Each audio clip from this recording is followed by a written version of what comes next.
Bismillahirrahmanirrahim. Assalamu alaikum students. I hope you all are fine at your homes. Today we are going to start lesson 1 of grammar portion of grade 6 English. And lesson 1 is parts of speech. And students, in this lesson today we are going to discuss only two parts of speech, which are nouns and pronouns. Parts means fragments. Fragment means hisse. Speech, how to write or how to talk with others. So parts of speech is different words of our language. हमारी जो language है उसके different words होते हैं, अल्फाज होते हैं, और when we join these words they make sentences, and when we join sentences they make our language. So this is the importance of parts of speech. Actually parts of speech play the role of building blocks of English grammar. ये किसी भी language में building blocks का काम करते हैं, क्योंकि ये जो है हमारी बेसिक होती है जो कि स्ट्रक्चर बनाते हैं इंग्लिश ग्रामर का. ये पार्ट्स ऑफ स्पीच जो है अपनी मर्जी से हम किसी भी जगह नहीं लगा सकते हैं. इनकी एक पोजीशन होती है सेंटेंस में, इनको सही जगह में लोकेट करने से ही हमारे सेंटेंस का सेंस बन जाता है, और जब ये सेंस बनता है तो हमारी लैंग्वेज प्रॉपरली डेवलप होती है. Now we are moving towards our first parts of speech. This is noun. A noun is a word used as the name of a person, an animal, an object, a place, a situation, a quality, or an idea. Examples: Mr. Johnson is a name of a person, dog is name of animal, table is name of object, Gilgit is name of place, beauty, peace, joy, and friendship. This is situation, quality, and idea. Okay. Students, almost all of you have a little bit idea about nouns, that noun is a name of person, animal, place, object or plant, etc. Okay, लेकिन आप में से बहुत से कम बच्चों को या बहुत कुछ बच्चों को पता होगा, कुछ को नहीं होगा कि नाउन जो है एक अलग कैटेगरी होती है, इनको हम एब्स्ट्रैक्ट नाउन बोलते हैं, जिसमें सिचुएशन, क्वालिटी और आइडिया, तो इसको भी नाउन बोलते हैं. ठीक है, जैसे यहाँ पे फिर एग्जाम्पल्स मैंने मेंशन किए कि beauty, peace, joy, friendship, examination, love, hate, etcetera. ये जो सारे हैं जो ये नाउन्स होते हैं, ठीक है, लेकिन इनको हम टच नहीं कर सकते हैं, हम इनको देख नहीं सकते, इनको हम जस्ट फील करते हैं. इनका ताल्लुक हमारी फीलिंग्स से होता है. इनको हम जस्ट सेंस से, मतलब हम इनको जज करते हैं कि ये क्या है. जैसे ब्यूटी क्या है, हम फील करते हैं कि व्हाट इज ब्यूटी. जॉय हम फील करते हैं, हम देख नहीं सकते हैं, जस्ट फील कर सकते हैं. तो इनको एब्स्ट्रैक्ट नाउन्स बोलते हैं. ये बहुत इंपॉर्टेंट होते हैं, इनका बहुत ज़्यादा हमारी लैंग्वेज में यूज़ होता है. ठीक है, आपको इनके बारे में भी आइडिया होना चाहिए कि ये भी हमारे नाउन की ही कैटेगरी में आते हैं, जिनको हम एब्स्ट्रैक्ट नाउन्स बोलते हैं. Now students, with the help of few examples we will discuss that what is the position of a noun in a sentence. Okay, Mr. Johnson is my neighbor. Mr. Johnson is a noun, and it plays is a role of subject in this sentence. Is verb, and before verb I have placed Mr. Johnson. My pet dog is very loyal.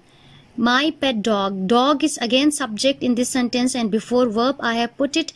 Okay. I have a wooden study table. Table is an object here.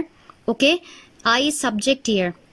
Gilgit is one of the most beautiful cities of Pakistan.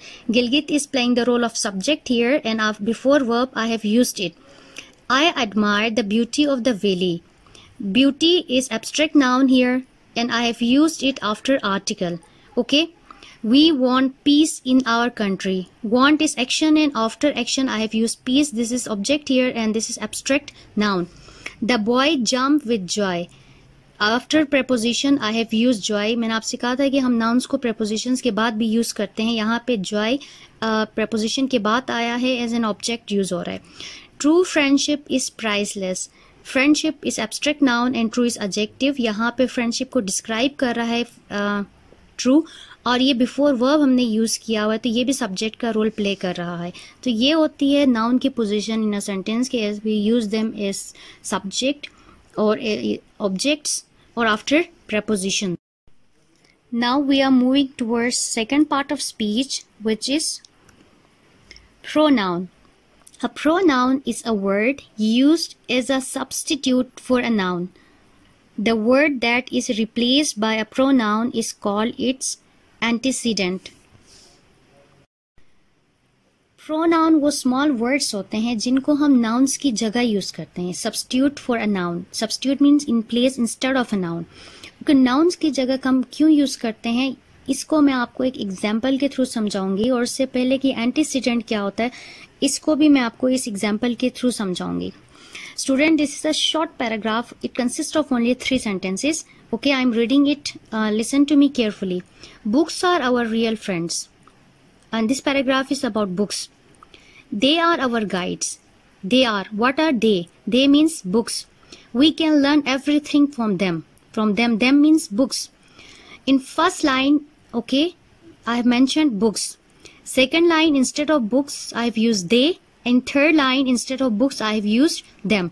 तो आपने देखा होगा कि बार बार books लिखने की बजाय मैंने क्या किया, दे और देम लगाया. तो ये दे और जो देम है एक्चुअली ये क्या है, प्रोनाउंस हैं जिनको मैंने नाउन की जगह यूज किया. तो ये जो एंटीसीडेंट है वो यहाँ पे क्या है, बुक है. जो बुक्स हैं ये एंटीसीडेंट है. क्यों? क्योंकि इनके बदले मैंने यूज किया हुआ. Students, let's discuss few more examples of pronouns because there are many other pronouns as well. There are 3 main categories of pronouns: first person pronouns, second person pronouns, and third person pronouns. First person pronoun include I, me, my, mine, we, our, us. मैं, okay, मेरा या जो भी चीज मुझसे belong करे. We, हम, हमारा या कोई चीज हमसे belong करे. Second person pronoun include you, your, yours, तुम, तुम्हारा या कोई चीज जो आपसे belong करे. थर्ड पर्सन प्रोनाउन में ये सारे प्रोनाउंस आते हैं जिसमें फेमिनिन के लिए, किसी लड़की के लिए हम क्या यूज करते हैं, शी, हर, हर्स. उस लड़की का या कोई चीज उस लड़की से बिलोंग करे. मैस्कुलिन में हम यूज करते हैं ही, हिम, हिज. उस लड़के का या कोई चीज उस लड़के से बिलोंग करे. थिंग्स और एनिमल्स के लिए मोस्टली हम इट यूज करते हैं. ठीक है, इट, इट्स. और प्लूरल नाउन्स के लिए चाहे वो थिंग्स हो, एनिमल्स हो या पर्सन्स हो, उनके लिए हम क्या यूज करते हैं, दे, देम, देयर. उनका या कोई चीज उनसे बिलोंग करे. Students, to memorize these first 2 parts of speech in a more better way, you have to complete your home task. This is cut any newspaper article and paste it in your copy and find out nouns and pronouns as many as you can. And thank you, students.